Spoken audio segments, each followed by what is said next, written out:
Hello everyone, अस्सलाम वालेकुम। Welcome back to another video. मैं सोच रही थी काफ़ी टाइम हो गया हम लोगों ने स्टडीज़ के अलावा कुछ डिस्कस नहीं किया, so why not today. Recently मुझे पता चला एमडी कैट और एंट्री टेस्ट फॉर एमबीबीएस और बीडीएस की डेट अनाउंस हो गई है। That's in mid of October. I think nums का भी कोई इसी के आगे पीछे ही शायद टेस्ट है अक्टूबर में।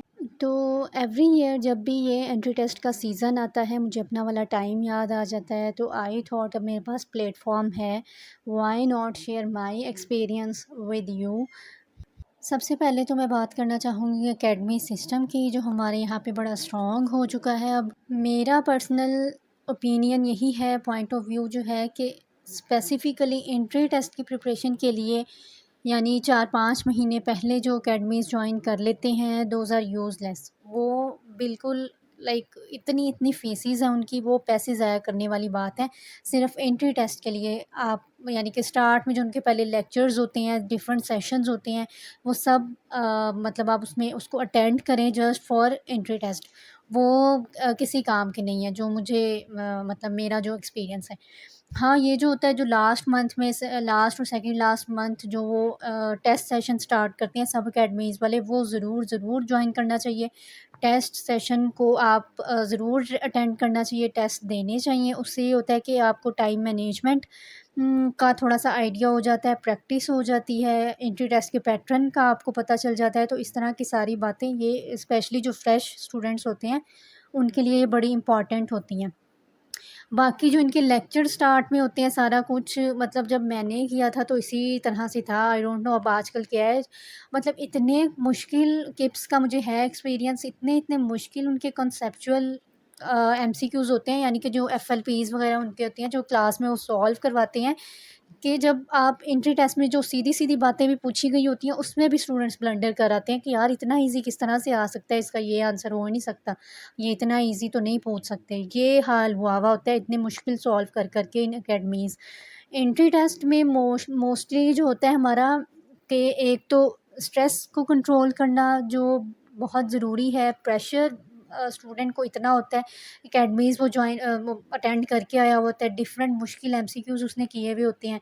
तो ये मेरा नहीं ख़्याल कि इवन जो किप्स के बहुत सारे पेपर्स इस तरह के भी थे कि जो आपके totally out of syllabus MCQs होते हैं, वो आपको बिल्कुल आइडिया ही नहीं होता कि ये कहाँ से आए हुए हैं। इस टाइप के भी वो सॉल्व करवाते हैं, तो ये बिल्कुल यूज़लेस है। आप जस्ट अपनी बुक्स पे ग्रिप होनी चाहिए, सिलेबस जितना है वो सारा गो थ्रू करना बहुत ज़रूरी है, अंडरस्टैंड करके, कॉन्सेप्ट उसका समझ के।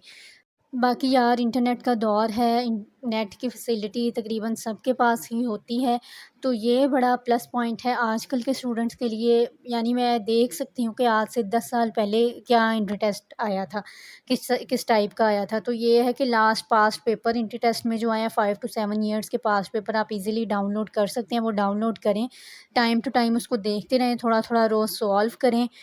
तो इससे क्या होता है कि आपको माइंडसेट का आइडिया हो जाता है कि पेपर बनाने वाले ने किस टाइप के क्वेश्चन जो है वो पूछ सकता है, किस टाइप के एमसीक्यूज़ आ सकते हैं।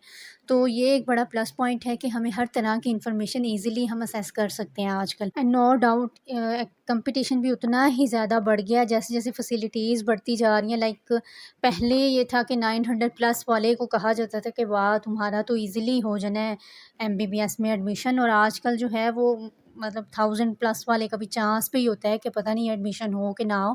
तो नो डाउट कंपटीशन भी उतना बढ़ गया है। बाकी ये है कि एंट्री टेस्ट को इतना, यानी कि it's a nightmare specially for students in Pakistan.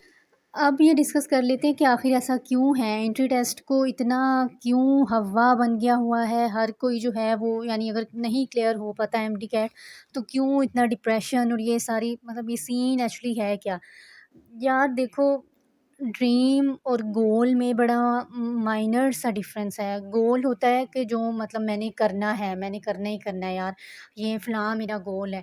और ड्रीम होता है कि जो मैं करना चाहती हूँ खुशी से अपनी। लेकिन हमारे यहाँ बाय वन वे और अनदर फ़ोर्सफुली, यानी कि प्रेशराइज़ करके गोल और ड्रीम जो है वो ऑलमोस्ट एक ही बना दिया गया हुआ है, एंड दैट इज़ एमबीबीएस। हम ये समझते हैं यही मेरा ड्रीम है, यही मेरा गोल है, मैंने डॉक्टर ही बनना है।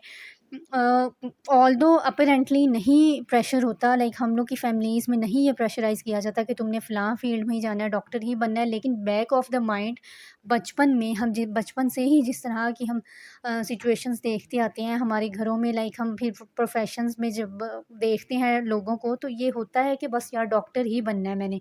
To prove yourself, to prove your worth, to be important enough और टू बी टेकन सीरियसली, हमारी सोसाइटी ने कन्वेंशनल कुछ ट्रेडिशनल वेज़ खुद ही से सिलेक्ट कर लिए हुए हैं स्पेशली फॉर गर्ल्स। उनमें से एक यही प्रोफेशन है एमबीबीएस के डॉक्टर बनना है। तो यही वजह है कि फिर अब एमबीबीएस और एमडी कैट का जो है वो इतना ज़्यादा शोर हर साल ही होता है कि करना है, क्लियर करना है, किस तरह से करना है, नहीं हुआ तो फिर क्या करना है। प्राइवेट कॉलेजेस बन गए हुए हैं, बिज़नेस बन गया हुआ है। यही वजह है कि हम यानी कि गर्ल्स जो है वो नॉन ट्रेडिशनल वेज़ की तरफ जाएँ अगर तो एक्सेप्ट ही नहीं किया जाता। बस ये माइंडसेट बन गया हुआ है और टू बी ऑनेस्ट मुझे तो ये माइंडसेट चेंज होता हुआ फ़िलहाल नज़र नहीं आ रहा। मैं अगर अपने आप को लाइक पेरेंट्स की जगह पे रख के सोचूँ तो नो डाउट मैं भी चाहूँगी कि मेरी बेटी डॉक्टर बने, लाइक वो मतलब इस प्रोफेशन में जाए रैदर कि अगर वो मुझे कहती है कि मैंने लाइक जर्नलिज्म की साइड पे जाना है या मैंने राइटर बनना है, तो I would be like what. But force मत करें प्लीज़। लाइक अगर वो एक दफ़ा क्लियर नहीं कर पाता एमडी कैट तो बार बार रिपीट करवा के उसको मेंटली टॉर्चर ना करें। एटलीस्ट बच्चों को टाइम टू टाइम ये ज़रूर रिमाइंड करवाते रहा करें कि अगर आप मतलब डॉक्टर नहीं अगर बन पाते तुम या सीएसएस ऑफिसर नहीं बनते तो फिर क्या करोगे। सेकंड ऑप्शन भी माइंड में रखें और उस पर भी काम करते रहें, ठीक है। तो हर प्रोफेशन की रिस्पेक्ट होनी चाहिए, बहुत ज़रूरी है, बट हम इस मामले में काफ़ी पीछे हैं। All the best to all of you, bye bye.